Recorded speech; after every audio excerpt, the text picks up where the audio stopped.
नीम का थाना जिला से हट गया, आपका बनाया हुआ था।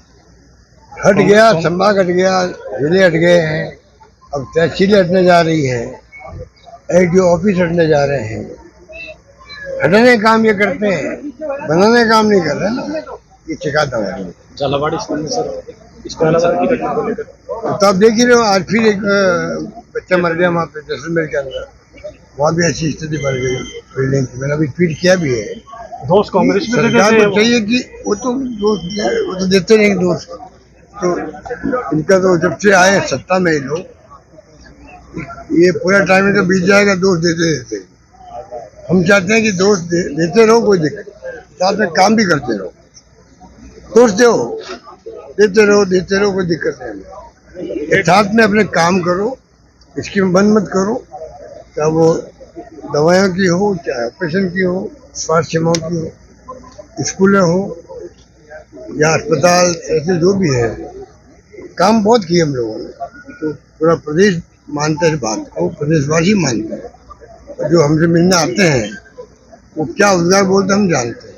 इतने दुखी हैं आज गांव में, ना पानी आ रहा है, ना बिजली की व्यवस्था कर रखी इन लोगों ने, कुछ सुनवाई हो नहीं रही है, और करप्शन का तो हद पार हो गई। मैं क्लेम नहीं कर रहा हूँ कि करप्शन कभी हमारे वक्त में खत्म ही हो गया था, पर अंकुश लगा हुआ था, अंकुश। लोग डरते थे करप्शन करते हुए, अब वो सब भय खत्म हो गया। प्रदेश में 1.5 साल से भाजपा की सरकार है, उसको लेकर तो पूरी आप देख लीजिए, सरकार जो है, सरकार नाम की चीज लोगों को लगती नहीं है। मुख्यमंत्री कहते हैं कि 1.5 साल बनाम 5 साल, तो 5 साल का तुलना कर रहे हैं मुख्यमंत्री खुद ही। ये तुलना ही उनको ले डूबेगी, क्योंकि जब लोगों को गांव का मालूम पड़ता है कि जिस सरकार की आप आलोचना कर रहे हो 5 साल वाली सरकार का, और उस वक्त में हमारे ये सब काम हुए थे और हमें तकलीफ हो रही है, तो स्वतः ही उनमें गुस्सा पैदा होगा गांव के अंदर। तो भाई ये मुख्यमंत्री होकर के 5 साल बनाम 1.5 साल का नारा तो आज तक इतिहास में, आजादी के बाद में किसी मुख्यमंत्री ने किसी भी पूर्व सरकार के बारे में नहीं कहा होगा। ये तो हिम्मत की दाद देनी चाहिए बहनलाल जी को कि वो मतलब इस तरह की बात कर। पंचायत चुनावों तक भी सरकार नहीं जा पा रही है अभी तक, पंचायत चुनावों तक वो टालने की कोशिश कर रहे हैं। सुप्रीम कोर्ट के फैसले आए हुए हैं, चुनाव चाहे नगर निकायों के हो चाहे पंचायत हो। कई राज्य सरकारों ने प्रयास किया पोस्टपोन करने के, तो सुप्रीम कोर्ट ने मना कर दिया। तो जब ये बात हो चुकी है तो फिर बिना मतलब क्यों ये कंफ्यूजन पैदा रखते हैं। स्पष्ट करना चाहिए चुनाव होंगे, और ये हम प्रोग्राम दे रहे हैं, मेरा मन। पहले यूडीएस मंत्री ने सर, और तो और अब चुनाव जो विश्वविद्यालय में होते हैं बच्चों के, छात्रों के, उसको लोगों ने क्या दुख है, वो भी उससे निकल कितने नेता पैदा हुए देश के अंदर। छात्र राजनीति से निकल के कितने नेता पैदा हुए हैं, आप गिन लीजिए, चाहे कांग्रेस को या बीजेपी को या किसी पार्टी के हो, सपा के हो, सीपीएम के हो। सीताराम येचुरी थे वो जो सीपीएम के नेता, वो भी छात्र राजनीति से आए हुए थे। अधिकांश नेता जो है छात्र राजनीति से आए हैं, और वहाँ इनको डिस्टर्बेंस करने का अधिकार नहीं है। पर इनकी जो नई पॉलिसी आई है, वो जो एजुकेशन पॉलिसी, मैंने सुना उसके अंदर भी ऐसी ध्वनि निकल रही है कि विश्वविद्यालय में राजनीति नहीं होनी चाहिए।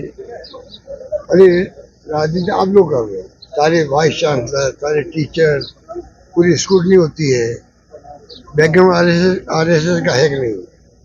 आरएसएस का बैकग्राउंड है तो आपको नौकरी मिलेगी। ये इन्होंने माहौल बना रखा है, तो ये इनकी जो सोच है वो इनको ले डूबेगी मेरा मानना। ठीक है।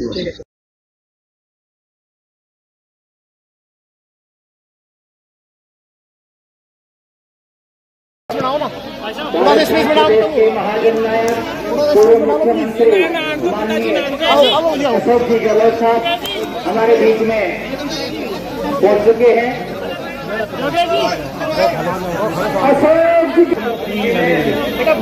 अलग से नीम का थाना के लिए 3000 करोड़ का प्रोजेक्ट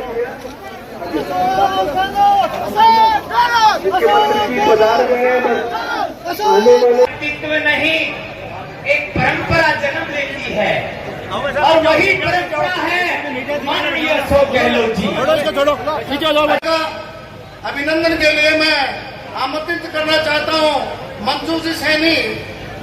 मंजूजी सैनी जो आयोजन समिति के अध्यक्ष हैं और वर्तमान में सचिव प्रदेश।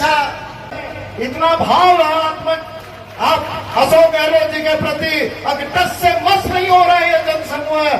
आपका अभिवादन स्वीकार किया इस पावन अवसर पर। अब मैं आपका हार्दिक अभिनंदन करते हुए निवेदन करना चाहूंगा कि हेमंत सिंह जी शेखावत प्रदेश अध्यक्ष आप जो है यहाँ स्टेज पर पधारे हैं। पवन जी गोदारा पूर्व का परिचय देते हुए आज के इस मूर्ति अनावरण समारोह का आनंद ले। वॉलंटियर्स जलपान की व्यवस्था में गए थे और जब उनकी डेथ हुई थी तो 1 घंटा पहले मेरे से बात हुई थी। अब मेरे 2 बच्चे हैं, इनको पढ़ा लिखा के सेना में ही भेजूंगी। शहीद दाताराम जी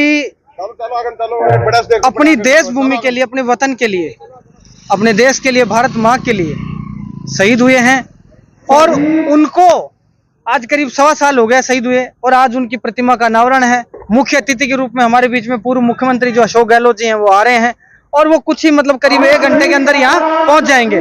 और आज हजारों की संख्या में आप लोग देख रहे हो, आज बहुत ही माउंडा की जो भूमि है, नीम का थाना की जो तपोभूमि है, इस पे आज हर कोई मतलब खुशी से झूम रहा है कि हमारे वतन, हमारे देश के प्रति जिन्होंने पूरी वफादारी दिखाते हुए शहीद हो गए, जो देश की सेवा करने के लिए पूरे समर्पित भाव से जो देश की सेवा करने के लिए गए, आज उनकी प्रतिमा का अनावरण है। एक देवता के रूप में माउंडा की धरती के ऊपर उनका जो है प्रतिमा का भव्य अनावरण कार्यक्रम हो रहा है, जिसमें नीम का थाना नहीं बल्कि राजस्थान भर से बड़े बड़े नेता आ रहे हैं, बड़े बड़े तपस्वी आ रहे हैं। ये समझो कि आप बाबा जी वगैरह भी आ रहे हैं हमारे बीच में, साधु संत वगैरह, और ये बहुत भव्य कार्यक्रम होने वाला है।